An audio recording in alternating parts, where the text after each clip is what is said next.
hi, hello. Welcome back to another episode of Flow with the Grow. I'm your host, Sophia, and this is a podcast for all things health, fitness, wellness, and personal development, personal growth. And I love to share the up times, but also I like to share the down times because I feel like those are the most relatable. And I know that when I was younger, I wish I would have had someone speaking out more about their realness, their real life, the times where they felt defeated and down and all that. So I started speaking more into that. And I feel like those can almost be more inspiring than me sharing my victories or all my happy positive days.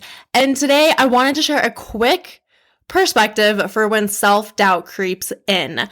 Because I feel like no matter what it is that you have self-doubt about, we all have that. And it can be health related. It can be with workouts. It can be with weight loss.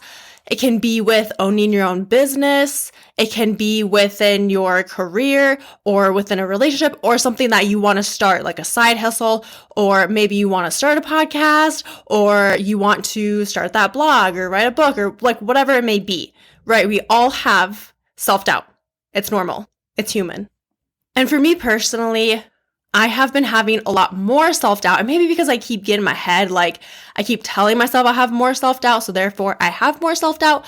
But since going off and doing my own thing, like solopreneur, entrepreneur, trying to, do my own business, all of that, even though I've always envisioned this being what I want for my life and just having different dreams and visions and goals, I lately have had a lot of self-doubt, or I will get down on myself more, or I will compare myself. So this actually, to put this kind of into perspective, why I'm sharing this is because just the other day, and this happens maybe once or twice a month, or maybe more often, but I was feeling the other day down, and I was having some self-doubt for my business and for what I want to accomplish and all the things that I envisioned for myself.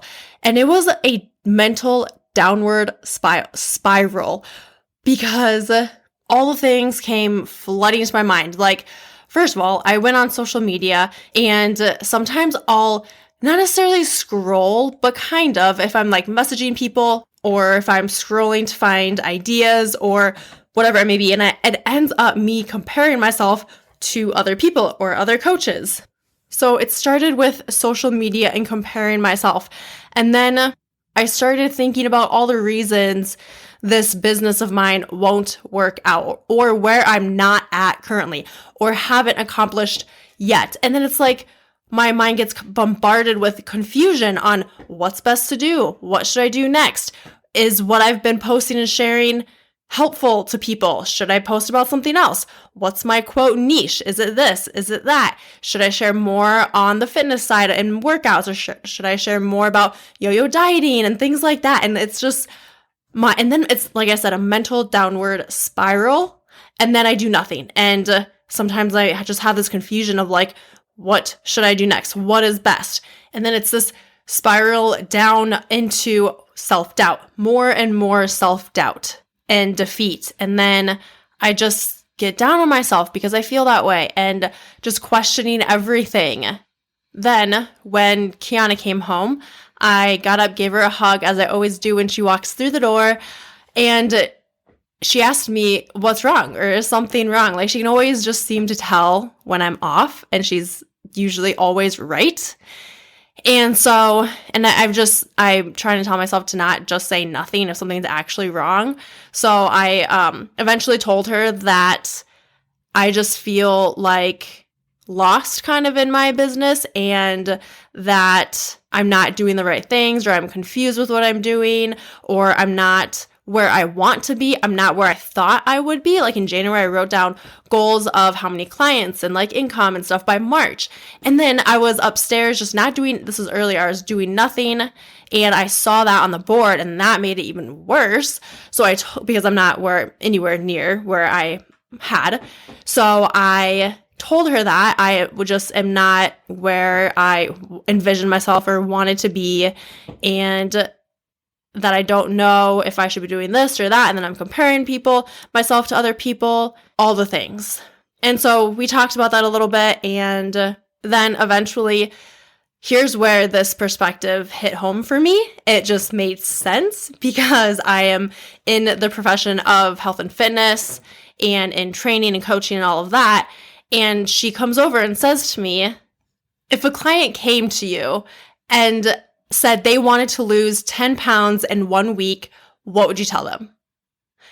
And I kind of smiled and for a moment and kind of chuckled, giggled a little bit, because then I knew where she was going with this. And it's just like it switched a flip in my brain.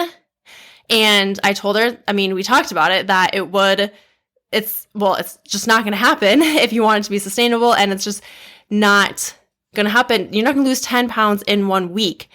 And things take time. We need patience, just got to be consistent. And you're going to get there. It's going to happen. And so we talked about that and that concept, and it kind of snapped me out of comparing myself and self-doubt and all of that. I kind of took some time, didn't do anything, but then soon after that, I did 1 or 2 things that I had on my list to do and started writing. Honestly, writing, I feel like really helped just to get my thoughts out this is for a podcast episode that I was writing about, but it really it helped me a lot. It helped get me out of my head. It helped me get out of my own way. And I also decided to leave my phone away, so I wasn't tempted to look at social media or do anything. It was in a different room. I was sitting on a chair writing and didn't look at it. And then I made a post later, because not that I felt like I needed to, because I'm trying to post daily, but I really did want to share that and felt like someone needed to see what I was going to post for that particular day. Despite me feeling earlier, well, what's the use? This is like making me just not want to do anything. And it just kind of refired me back up and kind of gave me my spark and belief. Like my belief was back. So I think this is common for us if we have self-doubt. Like we lose belief in ourselves, we compare ourselves, we doubt ourselves because our brain wants us to stay safe and comfortable, and it will grasp onto negativity. So I want you to think about the next time that you feel this self-doubt, like if you can relate to this, and the next time you have self-doubt for whatever it is in your life, think about this concept. There's many concepts that we can talk about, but this self-doubt specifically in my life reminded me that through patience and consistency, I'll get there. That someone out there is going to see what I share and it's going to make a difference, even if it's just one person. And even if they don't tell me right away. You can even ask yourself when that self-doubt comes in, okay, if someone comes to you, and they say they wanted to lose 10 pounds in a week, what would you tell them? Like if your friend came to you and was like, I want to lose 10 pounds in 1 week, what would you tell them? And then you can use that same concept and perspective for you and you feeling that self-doubt for that thing that you're trying to work on or do or start.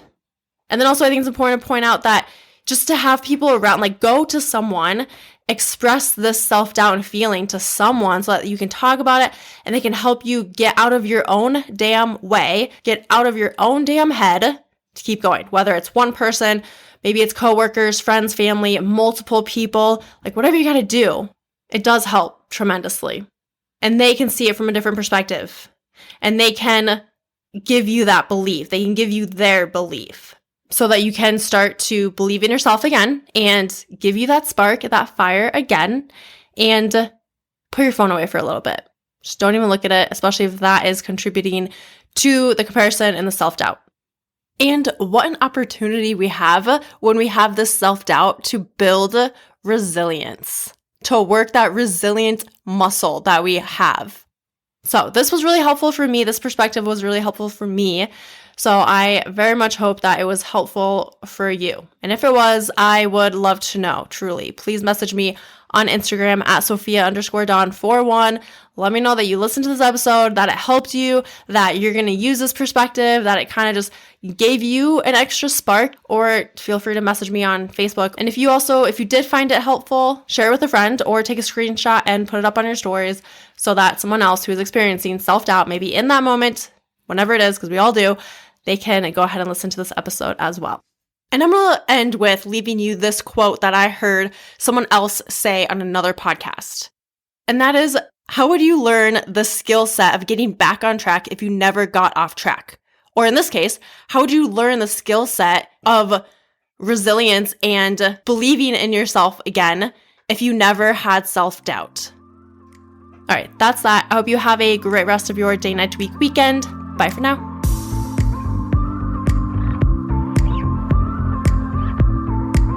Thanks for tuning in to this episode of Flow with the Grow. I'll see you next week for your daily dose of positivity and growth.